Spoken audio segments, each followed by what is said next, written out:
Who wants to be a millionaire? If you are into cryptocurrencies, then do stay tuned. We're looking at the potential and the pitfalls that have seen some buy big and get bigger and others get badly burned. You're watching Roundtable with me, David Foster.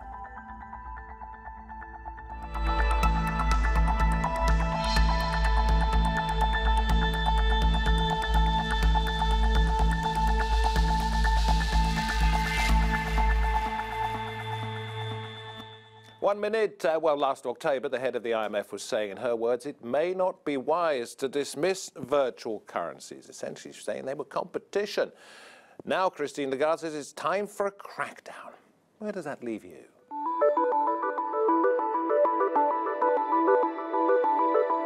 Described as the virtual money revolution, challenging traditional banking. Its decentralized structure makes transactions invisible from government watch. Now, economists are encouraging more regulation, and authorities are seeking ways to exert control. Will cryptocurrencies remain untraceable? Blockchain, the technology behind digital currencies like Bitcoin, can make everyday payments easier, faster, and cheaper. Digital currency transactions are also more secure as they don't transmit personal information. So they are responsible for collecting the data. And the blockchain is more like a human heart to protect the data. Whatever you return into the blockchain, you can make sure the authenticity of the data. But the digital revolution has its drawbacks.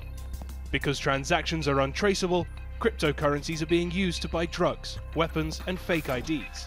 International Monetary Fund Director Christine Lagarde has described virtual currencies as a potentially major new vehicle for money laundering and the financing of terrorism.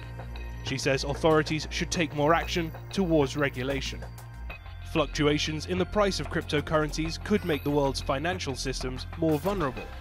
Bitcoin reached $19,300 in December of last year, but fell to $6,900 just 2 months later.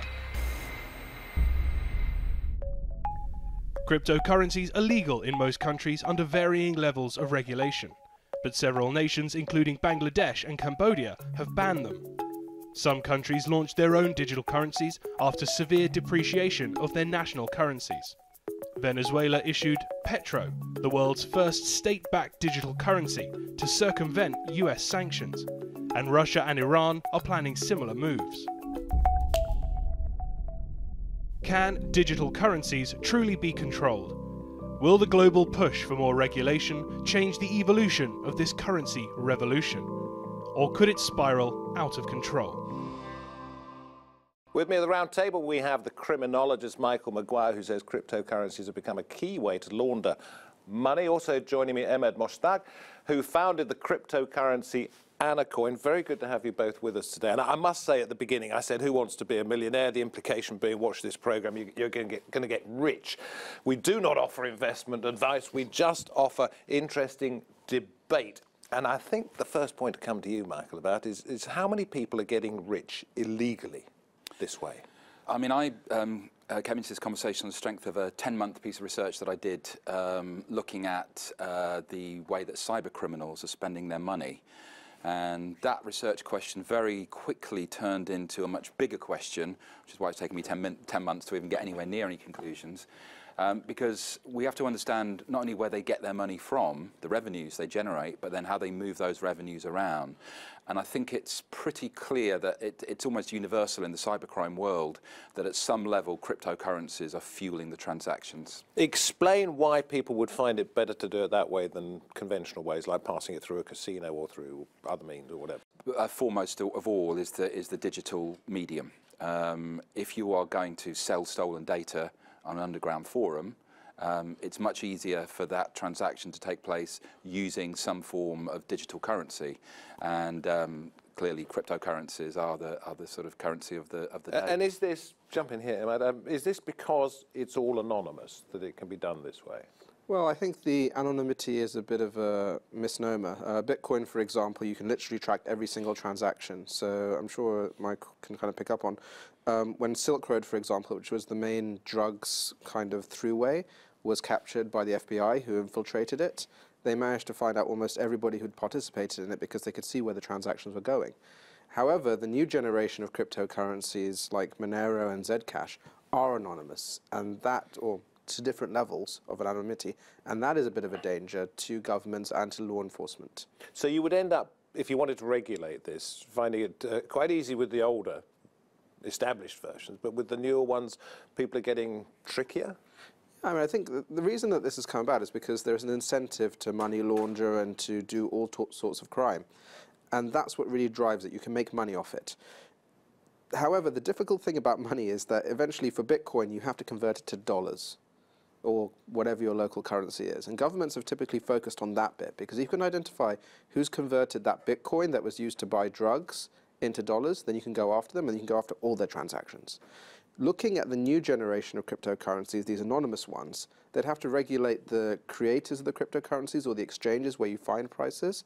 And then beyond that, there's one additional area, which is this entire area of ICOs, or brand new token sales. Initial coin offerings, that's I learned this morning, that's what that means. Initial coin offerings, all these wild and wonderful new currencies. Well, this would be when something started up for the first time. Exactly. Yeah, like with your Anacoin. Exactly. Yeah. So we had people contact us saying, would you like to have us buy considerable amounts of that?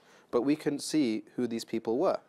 We were trying to do KYC and AML checks. You'll have to tell us what that means. Know your client and anti-money laundering. Anti-money laundering. Because when someone offers you a large amount of money from nowhere, then you have to check where the provenance was. And we couldn't check where the provenance of these large checks were, so we turned them down. So I'm getting to the point now where I want to ask the question, why are people so worried? Why are governments so worried? Why is the IMF saying this is a problem? If it is as secure as Emad is suggesting, where are the difficulties? Well, I mean, one of the obvious difficulties is the traditional financial system that we've all grown up with is a financial system that's regulated and centered upon governments or banks.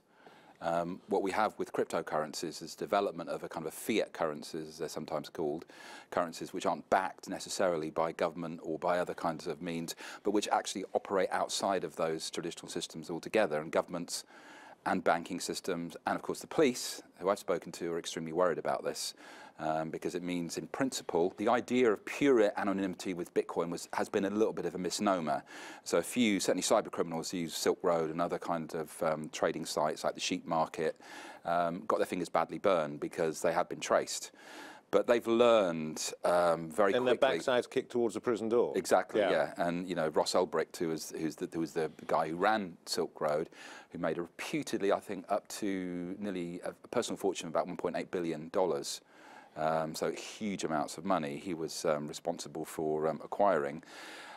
They got him. He actually tried to run the defense through the US justice system that Bitcoin wasn't a currency, so therefore he couldn't be accused of money laundering. And immediately that loophole was tidied up. So certainly FinCEN, which is the US regulator, will regard it as a money transmitter or a proper currency now. So you say the police are worried. The police are very worried. What are they watching? Well, they're watching all kinds of things, actually. In the research that I did, I found lots of different ways, off the record, a lot of the time, how they were doing it. So some things I can't talk about. But one example I was talking to on the way up here to the guy who dropped me off was the idea of Bitcoin ATMs, which I'm sure you come across.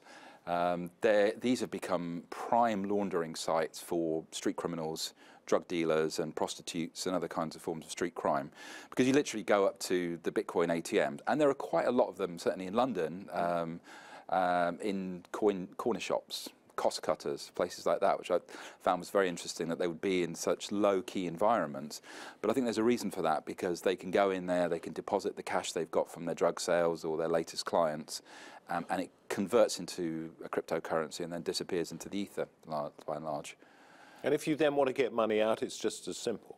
You just go. Yeah, you just go in. But presumably, if you've got a card, is that not some form of identifiable Yeah, trace? and I mean, of course, the police are well aware of the use of these ATMs, and so they've been monitoring them, and they've been. They got the cameras on them.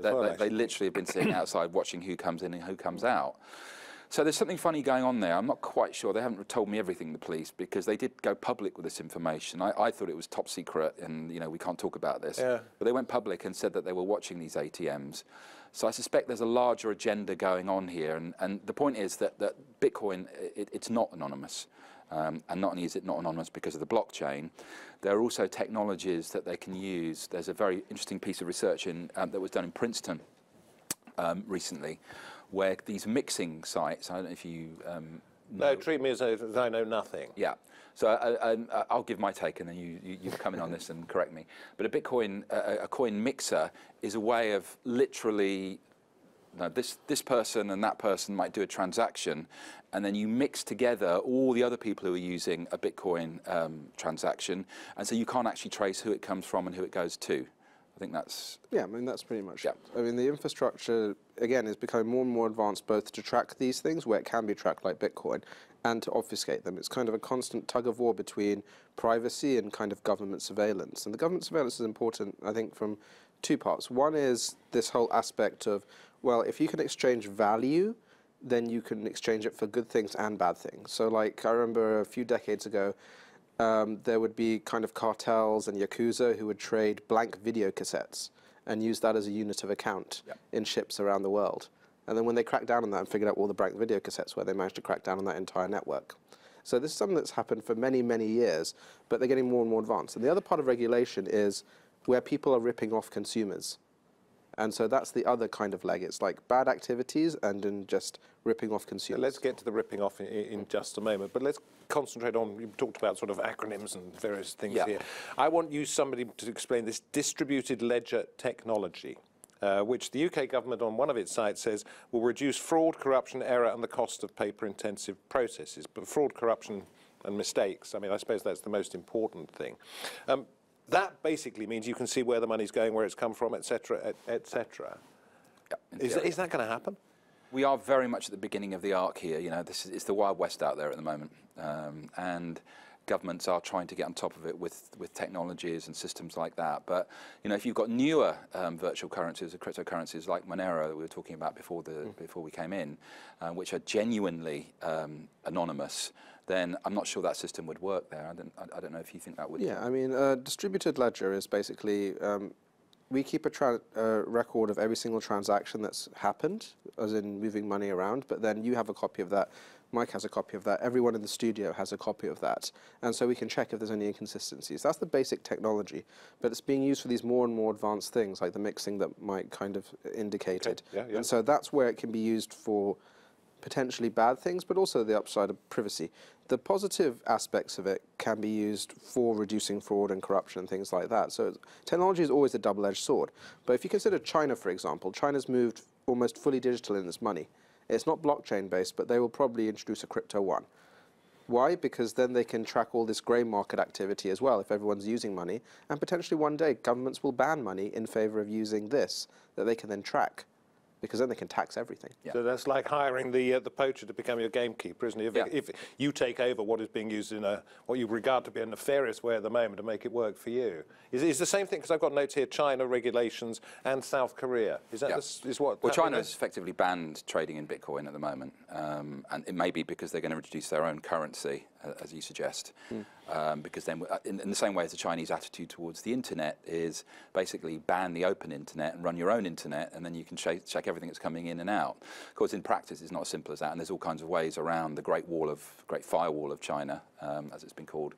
And I suspect this distributed ledger technology, there will be ways around that, and there already are ways around it. You know, and I think what we also got to stress. So we're talking about cryptocurrencies, but from the criminal perspective, this is just one tool amongst many. Something that was a lovely example of the video, the blank videos used as a trading item, and it's all about how you create currencies that retain value. And at the moment, cryptocurrencies are a very good way of doing that. But cyber criminals that I looked at in my research are very good at mixing these kinds of digital currencies with old-fashioned cash or other kinds of ways of laundering. And cash, of course, many criminals will tell you straight away, cash is king, because it is untraceable. Let's go to something that one of our guests, who unfortunately couldn't make it here today, was telling me before we came on air. He said it's a market full of bad actors and hucksters. He used another word as well, but I can't repeat that on air. Does this go to the area that you were talking about as well? There's one side where it's being used nefariously for the means to an end of those criminals, but other people are getting ripped off. I think definitely. I mean, there's been over $200 million stolen from many of these with bad security. There have been people running off with millions of dollars having raised it. But it is growing up dramatically. You see Goldman Sachs investing in Circle, one of the largest brokers. In fact, a few days ago, there was a new cryptocurrency launch called Saga. out of Israel. That's the over 60s. Yeah, well, you'd think so, but there are definitely some over 60s on the board. For example, there's Mr. Frenkel, the chairman of JP Morgan, is one of the board members, and Myron Scholes, the Nobel Prize winner, is another board member. And that's actually a government-oriented currency where governments can exchange with each other. It's a funny old world, isn't it, where the head of massive investment banks, which have got such a bad reputation, come out as the shiny good people Exactly. in all of this. So it's attracting setting a moral standard. It's attracting good actors and bad actors. And that's an interesting thing. So that's what makes it difficult for governments. So South Korea, you just mentioned, is a very interesting example. The South Koreans love this type of digital money since they played the video games and they used to exchange items like magical axes of cleaving and things like that with each other. 31% of South Koreans own some sort of cryptocurrency, according to one survey. So when the government tried to ban it, they couldn't. Why? Because they had hundreds of thousands, millions of people saying, no, you cannot.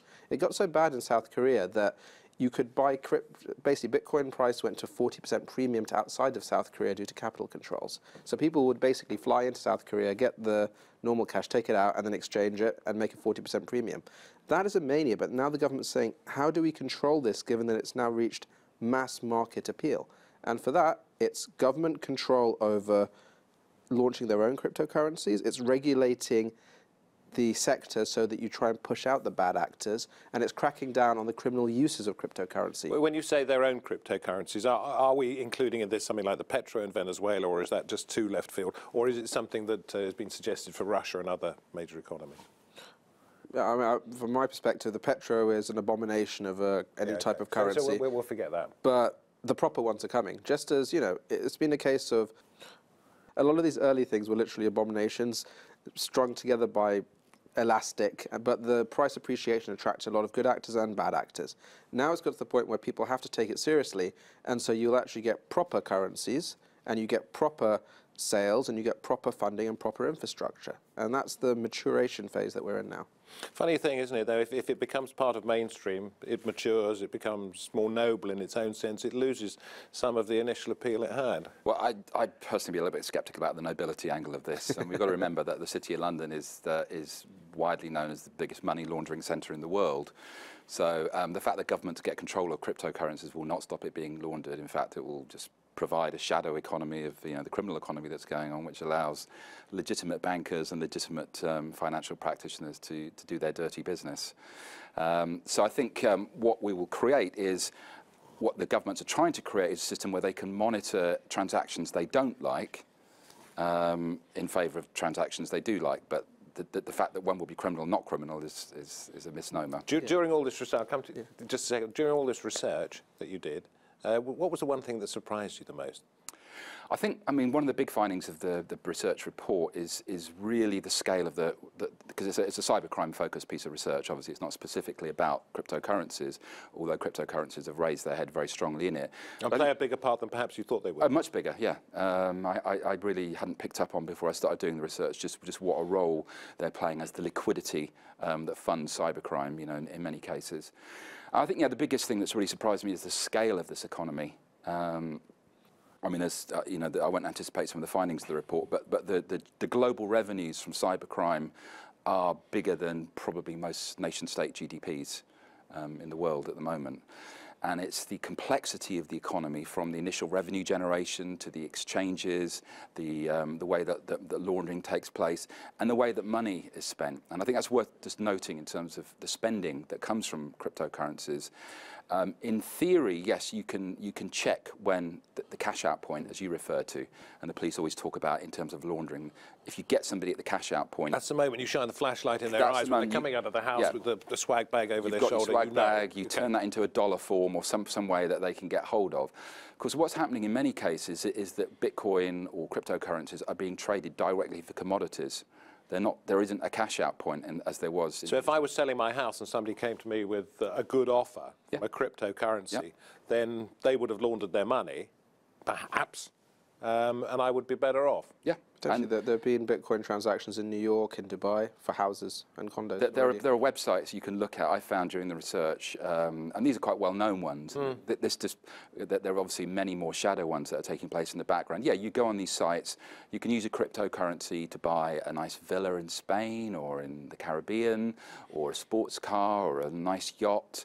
jewelry, watches, any kind of luxury goods you can think of, you can do a direct conversion from Bitcoin into that. Extraordinary. Anacoin. How did it go? You started, what, 4 months ago? It started about 4 or 5 months ago. Yeah. We had $3.8 million of interest, and so we set up all the infrastructure to accept it and send out cryptocurrency for the purposes of fighting hate through artificial intelligence. That was what we were doing. We're trying to create almost a Simple answer, how's it gone? It went badly. The infrastructure wasn't ready, and it bounced back everyone's money. And then we basically pushed pause and said, this infrastructure isn't mature enough.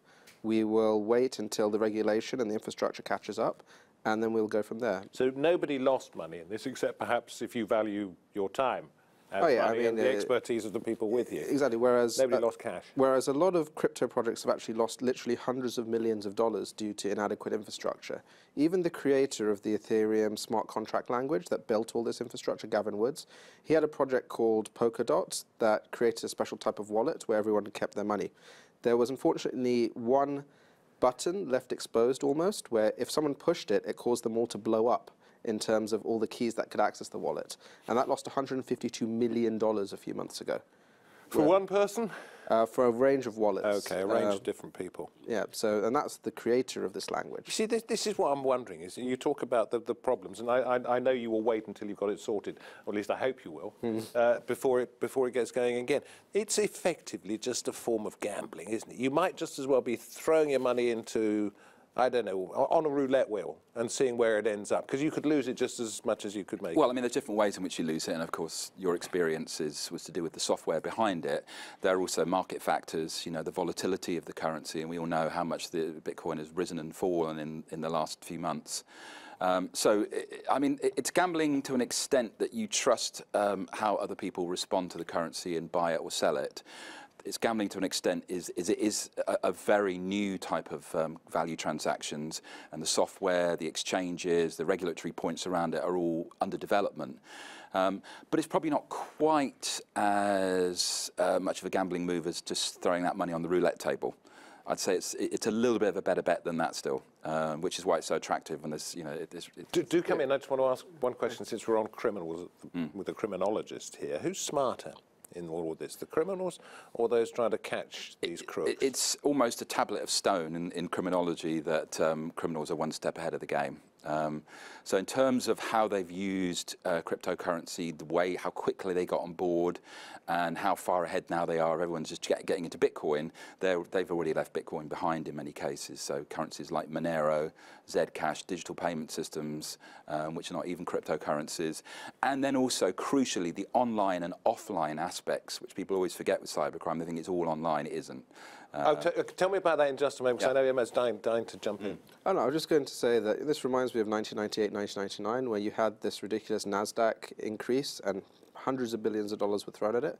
But then you had the Amazon. This was the dot-com bubble. Exactly. So I don't think the crash has come yet. I think a lot of the cryptocurrencies are completely worthless.